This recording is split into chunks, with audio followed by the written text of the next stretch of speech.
Millionaires, 99% of the time, got started at the right place at the right time. You've got to understand timing. One of the favorite words for millionaires is a word leverage. You've got to have a vision bigger than those that you lead, because other people need to be able to fit their vision into your vision. They say, hey, listen, if I work with this guy, his goals are big enough that I know that my goals fit inside of this person's vision. I would rather pay $15 for a cup of coffee with a millionaire, be able to rub shoulders with a millionaire, than to have a nicer meal here where I live with an average person. You can only control the activity. You can't control the outcome. You can control the output, not the outcome.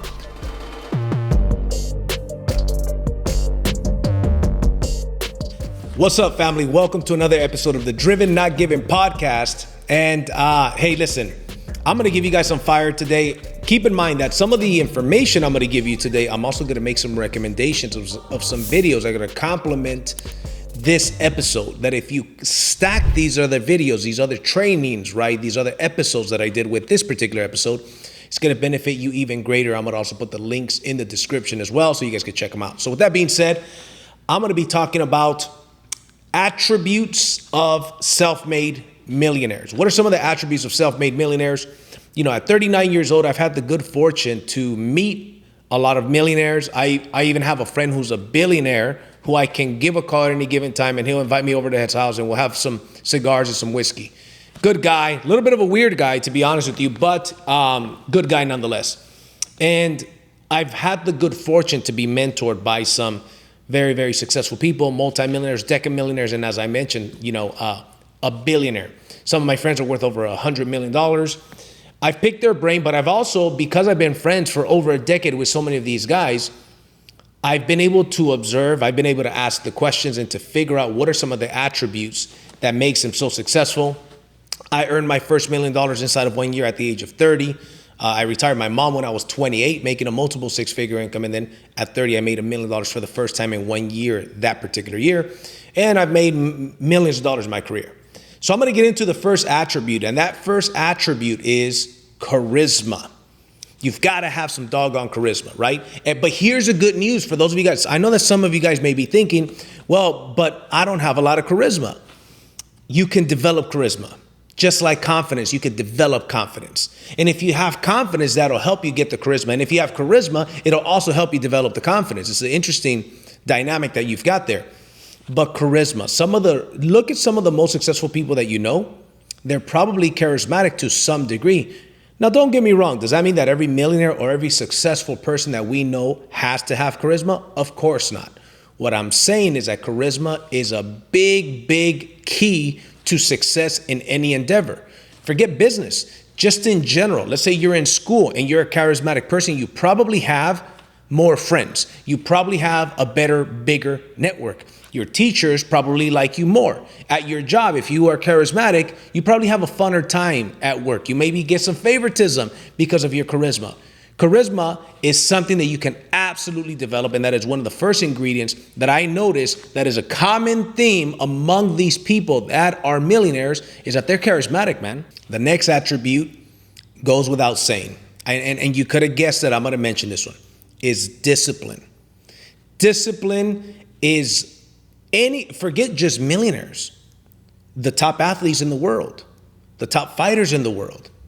People that are at the top of anything that they do require discipline. There's an old quote that I love that says, if you do not discipline yourself, this world will discipline you. Jim Rohn also says, one of my favorite, it's an oldie but a goodie. He says, discipline weighs ounces while regret weighs tons. Discipline weighs ounces while regret weighs tons. And that's so true, right? At 39 years old, I realized, and I've seen enough things to realize, to figure out not only the importance of discipline, but what a drastic impact it has in people's lives. Because I've got friends that I've been friends with since we were kids. And I started to see when their lack of discipline started kicking in. And then more lack of discipline leads to more lack of discipline and more lack of discipline. And on the contrary is also true. The discipline leads to more discipline, right?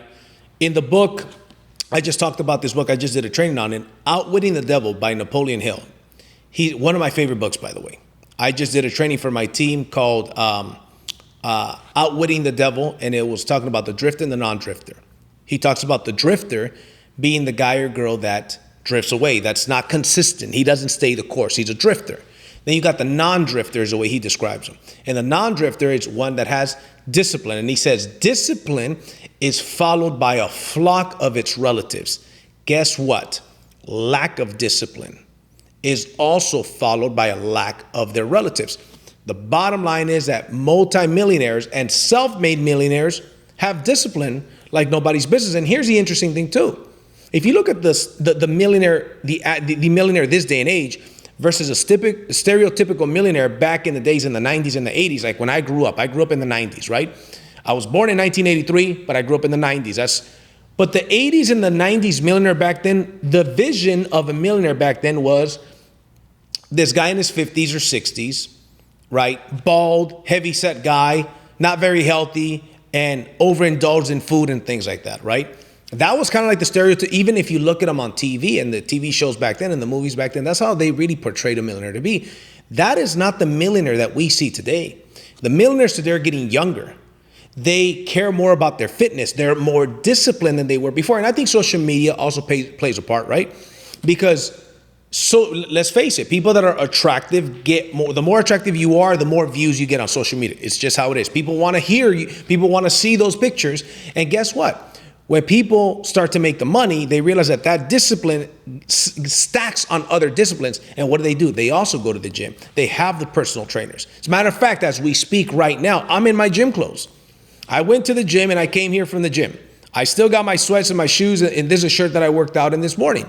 The beautiful thing about my business is that I could work this business from wherever I want. I could come to the studio, I could go to my office, I could work out of home. But the point is, discipline is such a key to becoming a millionaire. And if you don't have discipline, it's a very, very unlikely situation that you're going to end up being a millionaire. So sticking on the part for discipline, here's what I recommend. I recommend that you start to develop that discipline. Get up earlier and go for a walk at the very least if you can't go to the gym. But if you can, go to the gym. Make it a normal thing. Go 4 days a week, 5 days a week, 6 days a week. Start watching what you eat. Start drinking a lot of water. Start drinking a gallon of water a day. Drink alkaline water if you can. That's, by the way, one of the keys that I've seen. Not everybody, but a lot of people that I know, especially the successful people that I know, I start to ask them, because I've been drinking alkaline water for years. And I start to ask these friends, hey, by any chance, do you drink alkaline water? They say, yes, as a matter of fact, I do. As a matter of fact, I do. They watch their diet, they take the supplements, they work out often, and they drink a lot of water daily. These are little things that make a big difference, which also is going to add to some of the attributes that I'm going to mention here in a little bit. Number 3 is high energy levels. These people work hard. Sam Walton, the owner of Walmart, was asked once, how many hours should one work to become successful? And he says, any 12 hours in the day will do. Any 12 hours in the day will do. So it doesn't matter if it's from 8 a.m. to 8 p.m., from 5 p.m. to 5 a.m., 12 hours a day to be successful at those levels. Let me ask you something. Do you think that the average person that makes $1 million a year probably works harder than the people that don't? Obvious question. That's a rhetorical question. We know the answer to that question. Do you think that you need to have energy to go that hard, to go that long? Of course you do. You've got to have the energy. That's why we also talk about the diet, the drinking of the water, the working out. But here's the deal. If you are not disciplined with your diet, if you're having a donut for breakfast and you're having a hamburger for lunch, you're not going to have those high energy levels. You're not congruent with the things that it takes. It's like a combination, right? So you got to get the combination. Let's say it's a 4-digit combination. You got to get this number right and this number and this number and this number correct. But you're not going to open up the safe to being a millionaire if you only have 2 of the ingredients to the combination right. You've got to have all 4 of them. So how do you have that high energy? You got to take care of yourself. You got to work out. You got to take supplements. You've got to invest money in you. And remember this is something that's very, very true. When it comes to health, I read a long time ago, they said an older person will spend money to recover his health. A younger person will spend his health to make money. Isn't that interesting? Young people will party, work hard, party, not take care of themselves to make the money, to sacrifice, and then eventually those same people, when they get older, they're giving their money back to recover some of that health. You do have to work hard, you do have to sacrifice, but guess what? You've got to, in order to maintain those high energy levels, you've got to take care of yourself, and we talked about that earlier. Number 4, they are great salespeople. The bottom line is that everybody's a salesperson. If you've ever been in a relationship, you sold that person on why they should be with you. If you're married, you sold that person on why they should be with you, why they should spend the rest of their life with you. Millionaires are great salespeople. And most of you guys are salespeople and you don't even know it. Doesn't mean that you have to have a job where it's a sales job where you're required to sell things, but everybody's a salesperson. Everybody is, even kids. When kids are bugging you to buy them something, to buy them a toy or a candy, guess what? They're selling you. And if you bought it for them, they close the deal, not you. If you didn't buy it for them and they stopped crying, guess what? You close the deal. The point that I'm getting to is that millionaires have great communication skills, which is one of the attributes to being a great salesperson. Another attribute is they're great listeners. They've got to listen. They got to listen to find common ground, to build rapport, to find a need in that customer's mind. What is it that that person is looking for? Listen and make the sale. So I'm not going to give you, a lot of tips on becoming a great salesperson. I've got other videos where I explain that. But the point is, you should work on becoming a better salesperson. There are some courses out there that are great that'll help you with that. One of the courses that I recommend people all the time is Brad Lee's Closer School. That's a pretty doggone good training. I think Grant Cardone has some pretty decent stuff, but Brad Lee's Closer School is a better training that I recommend that you invest in. And here's one of the things about, I'm going to give you a bonus one, about millionaires. They invest in themselves. Unsuccessful people don't invest in themselves. They'll spend money on things that don't matter, that they shouldn't spend money on, but they don't invest in themselves. So that's a little extra gold nugget that I would give you. So being a good salesperson, it kind of makes sense, right? One of the videos I would recommend that you watch on being a salesperson is to understand the 4 different types of personality types and what motivates them. I'm going to link that video here, or I'm going to put a thumbnail for you guys to go ahead and check it out as well. But that video is going to help you in becoming a better salesperson. Number 5 is that millionaires take responsibility for everything, every time. They take responsibility. What you will find for people that are not millionaires, people that are not successful in anything, is that they're always pointing the damn finger. They're pointing the finger at the economy, at their boss, at their spouse, at everything and anyone except for them. Guess what happens when I point the finger? If I'm pointing the finger like this, there's one finger pointing and there's 3 fingers pointing back at me. You, me, and everybody in the world, we are where we are because of our decisions. And guess what? A millionaire understands that. This next one is that they take responsibility for everything, every time. I'll give you an example. As we're speaking right now, I'm here in the studio and it's raining hard. And my studio is more of a warehouse type of setting, so you could hear the rain a lot more. So we have a decision to make. Do we wait or do we record? No. My buddy Jay's got other jobs he's got to do later on today, and I've got appointments I got to do later. Guess what? We're going to move through it, right? But it is what it is. What can we do, right? We have a choice. We could either go for it or not go for it. Guess what? We're going to move forward. So if you hear the rain hitting the roof, just focus on what I'm saying. So here's the deal. Taking responsibility for everything, every time. Here's one thing that you'll find from average people, from people that don't win big in life. They do not take the blame for anything. They're always pointing the finger. They're never taking responsibility. If I point the finger this way, there's 3 fingers pointing back at me. It's the bottom line.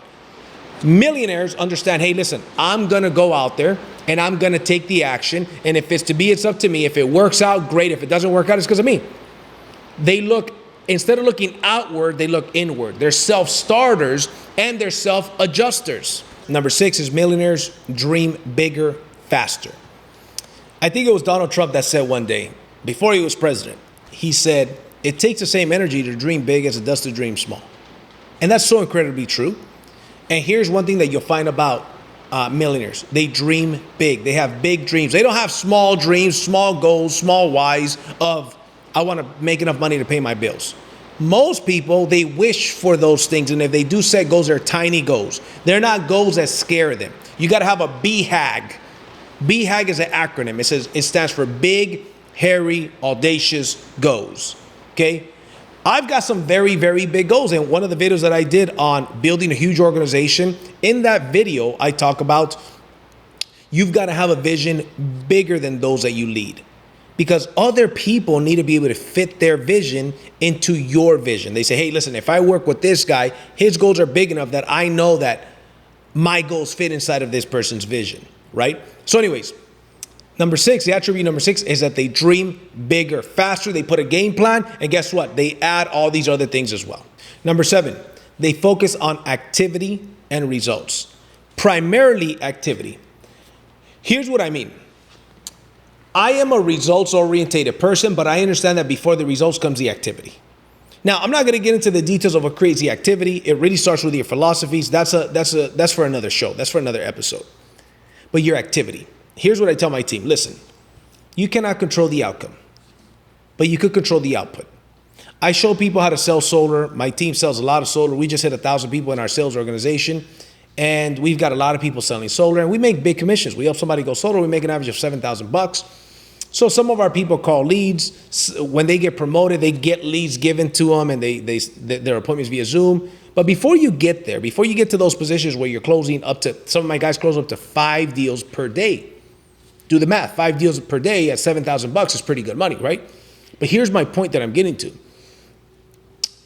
You can only control the activity. You can't control the outcome. You could control the output, not the outcome. Successful people and millionaires understand, hey, listen, I got to put the right type of activity consistently and persistently over an extended period of time. And if I'm doing the right thing with the right attitude and the right system, the results are going to take care of themselves. And they are not emotionally attached to the negative outcomes. So, because guess what? You're going to fail. Deals are going to fall through. You're going to have days, weeks, or months, or quarters where you don't make a lot of money as an entrepreneur. Maybe maybe the standard in your business is that you make 2 sales per day. What if you make no sales per day? What if you went 3 or 4 days without making a sale per day? Well, now at that point, you probably need to see if you're doing something wrong. But the point is that what we can control is the activity, the output, not the outcome. But if you do enough of the right activity, if you do enough of the right output, the outcome will take care of itself. Number 8, millionaires are willing to work hard and sacrifice. They're willing to work hard and sacrifice. They don't hang out with the slackers. They don't hang out with the 80%ers. What are the 80%ers, you may ask? In any sales organization, in any organization in general, whether you're selling or not, 80% of the people will do the small production, 20% of the production. Let's talk about sales, whether that's real estate, insurance. You follow my podcast, you hear me say this often. It's very true. I got to drive this home. 80% of any organization, any sales organization is going to do 20% of the sales. It's a bottom line. Let's say there's 100 sales in a month, 100 people. 20 of those people did 80 of the sales. The other 80 people did 20 of the sales. That means that some people wrote a donut, meaning did 0 sales. The majority of the people are just temporarily motivated. Millionaires know that they've got to work hard and sacrifice. So therefore, they're not hanging out with the 80%ers. You know what the 80%ers do? Here's what the 80%ers do. Hey, man, they're thinking, I didn't make a sale this month. I didn't make a sale last month. Matter of fact, I'm kind of broke. You want to go to happy hour? Then they go spend 2-3 hours at happy hour. What the F are you doing at happy hour when your ass is broke? Guess what? A millionaire or somebody with a millionaire mindset don't hang out with those people. I don't got no doggone time to go. Even if I'm making a bunch of money, even if I'm having the best week ever, the reason why I'm having the best week ever and the reason why, when I write a check, the bank bounces, right? Instead of back in the days, I used to write those little rubber checks that used to bounce. Now, this person is writing checks that make the bank bounce. The reason why I have that is because I don't have this broke ass philosophy of, hey, let's go to happy hour. What are you doing at happy hour in the middle of the day? You know what I do? I'll go pick up some lunch, or this day and age, I'll go order some Uber Eats. And I'll be in the office being productive, doing presentations, making sales calls, recruiting, training, whatever it is that you do that makes you money. The MMA activity, money-making activities. The other people, they want to go to a restaurant. They wait in line for 15, 20 minutes. Then they get in there. Then they're having a couple drinks in the middle of the day and 2-3 hours went by, but yet they're broke. These people, millionaires, do not have the time to go on this happy hour lunch with these people. I would see it a lot. I know a lot of real estate agents. A lot of these real estate agents, it's like you could go to right around between 1 and 2 o'clock, 1 and 3 o'clock. You go to a local restaurant in town and you're going to see them having a couple drinks, laughing, having a good old time. But when they get home, they're stressing out about money. It's like, bro, you know what you should have been doing? You should have been making phone calls. You should have been following up. You should have been prospecting. You should have been at the very least passing out some doggone flyers. These people, millionaires, know I got to work hard and not hang out with the bums. You can't be an ego hanging out with the crows. They hang out with other winners. And guess what they also do? They sacrifice. They understand, hey, listen, I've got to be temporarily motivated to be permanently lazy. My goal by the age of 45, I'm going to have the option to retire for the rest of my life and have generations taken care of. That's my goal. And that's a game plan that I've got in action. Now, am I going to retire by 45? No, because I love this too doggone much. I just love this too doggone much. But that is going to be an option. So, but what these people understand is work hard, sacrifice. You're going to have that season of separation. There's going to be some games that you might miss. There's going to be some birthdays that you might miss because you're working, because you're paying the price. But you don't have to do that forever if you have the right business model, the right business, the right mindset, the right industry, the right timing. There's a couple of things that go into it. I'm going to give you a bonus one that's not on my list that just came to me. Millionaires, 99% of the time, got started at the right place at the right time. You've got to understand timing. I don't care if you're the best salesperson in the world with the most charisma, with the hardest work ethic and the best discipline. If you go and sell cell phones, you're not going to make a lot of money. If you go and sell pagers, beepers, you're not going to make any doggone money because that ship left the dock. You've got to have a business that is a growing business, that there's a demand for it, and that you're at the front end timing of that business. That is the reason why personally, I'm in the solar business. In the next 10 to 20 years, all of you are going to be living inside of a house that have panels on the roof. You're going to be driving electric vehicles. You're going to be charging those electric vehicles because of your solar panels with the charging station. We sell solar. Very soon we're going to sell the car charging stations. Soon we're going to sell EVs, electric vehicles as well. Why? Because that's the future. Because I understand what it takes to make millions of dollars. I've done it before, and I've got a lot of friends that have done it. So guess what? Timing. That is the reason why I'm in the business that I'm in right now. And I love it. Then I also leverage. That's another key. Again, these last two are bonuses. Millionaires understand the power of leverage. Meaning, J. Paul Getty, first recorded billionaire in America. He said, I would rather make 1% off the efforts of 100 people than 100% of my own efforts. Think about it. That's leverage, getting paid off of the efforts of other people or putting your money to work so you leverage it and it makes you money. One of the favorite words for millionaires is a word leverage. They leverage other people's time, other people's ideas, other people's energies, right? Other people's experience to make them money. Millionaires love to learn. They don't have now here's the deal. This is all for the most part. Are there millionaires that don't love to learn, that don't have discipline? Yes, of course. I'm talking about for the most part. And they're not all going to have every single ingredient either. That's not what I'm saying. But I'm giving you all these ingredients. That way, even if you miss one or two, you still have a great chance of making a lot of money, of making $1 million, of making whatever the goals are for you, right? But they love learning. Very often you'll hear me say, and you've probably heard this before, other people say it, rich people have a big library while poor people have a big screen TV on credit. Here's a question for you that I ask very often. What is your favorite Lamborghini commercial? I'll wait. Guess what? You don't have one. The reason why you don't have one is because Lamborghini doesn't make commercials. Because their target audience isn't at home watching TV. Isn't at home Netflix and chilling. Rich people, instead of watching TV so often, Instead of wasting their time with that, guess what they do? They work on themselves. They listen to the right podcasts.